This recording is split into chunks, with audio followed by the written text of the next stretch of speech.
I installed this front yard patio at my mom's newly built townhouse using Brock PaverBase panels to save time, energy, and waste created when digging deeper if using limestone screening or HBB underneath the paver stones.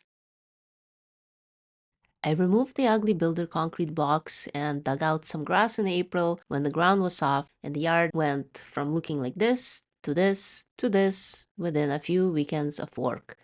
It all started with digging out the grass, removing the builder's concrete blocks, and leveling the soil and whatever gravel the builder used underneath their concrete blocks.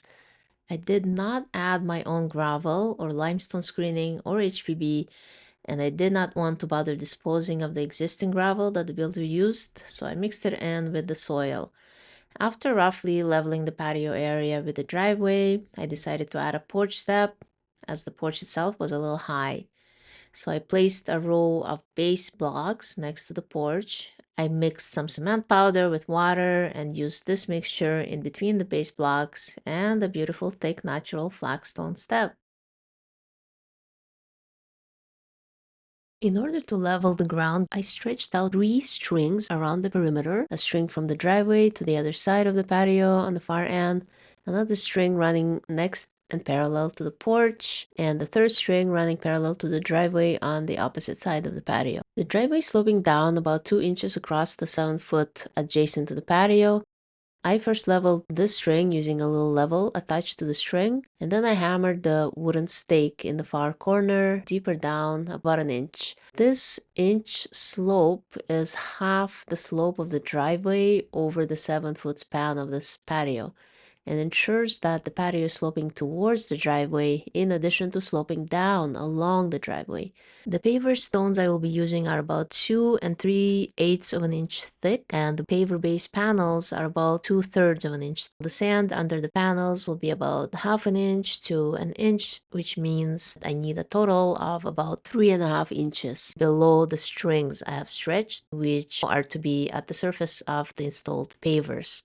I'm going to use that white PVC pipe that you see to help me level the ground by burying this pipe about 3 inches below the string. Then I'm going to use a 2x4 or 1x4 board to ensure I've leveled the ground at 3 inches below the surface of the driveway. I used the rake to level the ground, then I buried the pipe, making sure that the ground is as even and as level with the pipe as possible.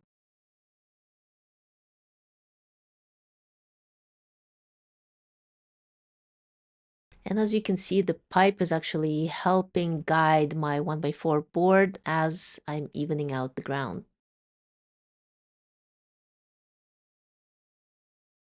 I tapped down the ground manually until there was no more give in the soil.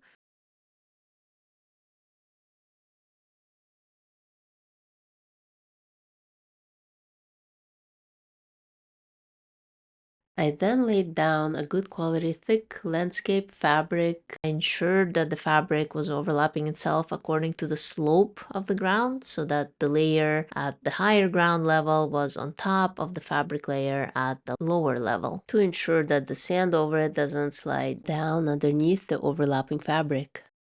I sank down fabric staples around the edges of the fabric. The next step was to spread about half an inch of regular play sand over the landscape fabric. My layer of sand ended up being closer to 1 inch, maybe more in some areas. I probably should have done this earlier, but I ended up removing the PVC pipe that I buried at this point, and I filled the gap that it left behind with soil. I spread the sand out as evenly as possible with a rake. Then I used my 1x4 board to level and even it out. I used my manual tapper just to get rid of any air pockets in the sand. Before covering the sand with paver-based panels, I wanted to make sure the top surface of the patio pavers was going to end up completely flush with the driveway. So I placed a piece of paver-based panel and a paver on top of it to check whether the surface was even with the driveway. I slid the panel with the paver on top of it all along the driveway to ensure it was even and flush along the full span of the patio. I ended up having to remove some of the sand as my pavers were sitting a little higher than the level of the driveway. The leveling of the sand should be easier if you do not have a driveway or another surface to level your patio with.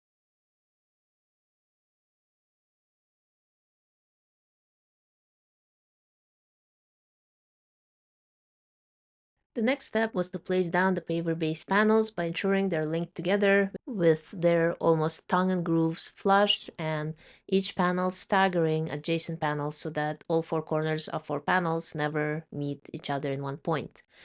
These panels are made of high density foam and they have a lot of perforations in them for good drainage.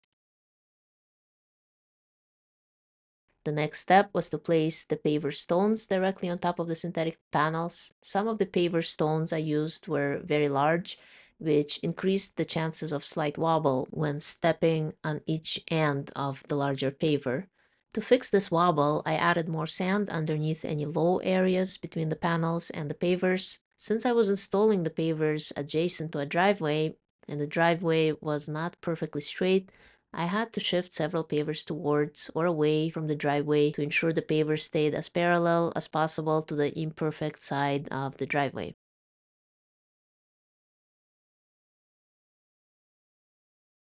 I used a sledgehammer to tap the pavers into place. A 2x4 or another board can be used to protect the pavers from cracking if you use a sledgehammer to shift them around and tap them into place.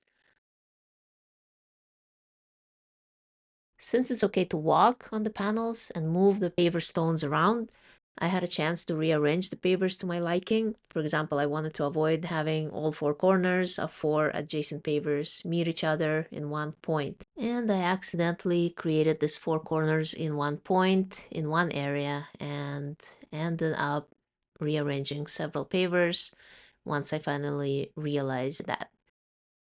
It was super easy to rearrange the pavers, unlike in the case of limestone screening or HPB used in place of the panels, which I've done in the past and experienced the difficulties in having to re-level the paver base underneath many pavers.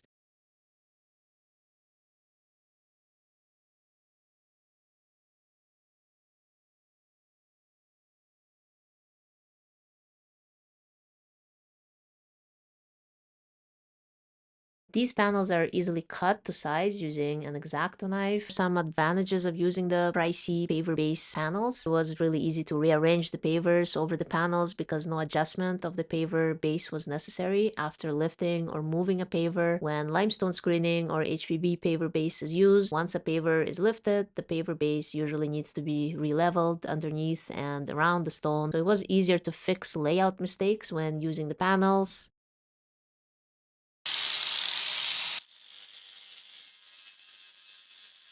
I ensured minimal cutting of paver stones, mostly for a cleaner look of as many whole pavers as possible laid out in their originally designed sizes. I ended up having to cut only two pavers and I left cutting these two till the very end after the rest of the patio was already in place with all the pavers in the proper layout. I did not want to risk rearranging the layout after having cut some stones. I tried pouring water over the cut line just before making cuts, and that did not really make a big difference unless I kept re-wetting the groove every few seconds while cutting, since the water does not penetrate the stone at all and I only have two hands. I used my angle grinder with a diamond blade to cut a groove about half an inch deep all the way around the paver. These stones are 2.4 inches thick and the blade is not large enough to penetrate them more than about half an inch deep. So the groove I made on all four sides of the stone helped me easily snap the stone at the cut line by placing the stone over two other stones with the shallow cut overhanging a gap underneath, and a light tap by a sledgehammer on the shallow cut did the trick.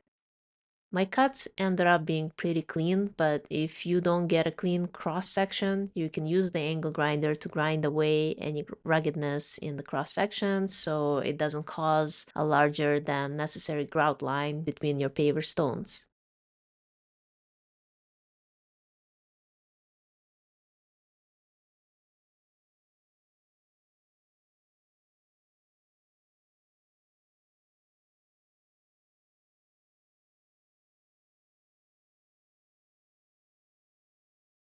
I used PVC paver edging around the sides of the patio stones to keep them from shifting, and 12-inch nails to keep the edging in place. I then placed these beautiful concrete curb stones around the outside of the patio to keep the raised garden soil and mulch from spilling over onto the patio. I did this part off camera. Like with the patio pavers, I arranged the curb stones in a way that would ensure minimal cutting. I used the same small angle grinder to cut the 4-inch thick curb, and it worked great. The final step was to fill the grout with polymeric sand. I used Next Gel high performance polymeric sand. After brushing the polymeric sand over the pavers with a yard broom, I used a 2x6 board between my tapper and the pavers to tap over each paver to eliminate any air pockets in the grout lines, and repeated this 2 more times to compact the polymeric sand inside the grout lines. Just to go over a few advantages of using the pricey paver-based panels. First of all, it was easy to rearrange the pavers over the panels because no adjustment of paver base was necessary after moving around a stone or two. There was several inches less digging compared to when using limestone or HPB. There was no need for a mechanical compactor. This is a front yard patio at my mom's house. I did install a patio at my own house a few years ago using HPB, and there was a lot more depth to dig in order to use the recommended depth of HPB underneath the pavers, and unfortunately my patio started sagging within the first 3 years, whereas the patio in this video is still looking perfectly level. There's no noticeable sagging after 2 harsh Canadian winters, a very high, heavy pile of snow on top of some of the patio, and record rainfalls last summer. The next step was to activate the polymeric sand by showering it for about 15 seconds, starting with the lower part of the patio and working my way up the slope. After the initial saturation, I then re-showered it for an additional 15 to 20 seconds to saturate the joints completely.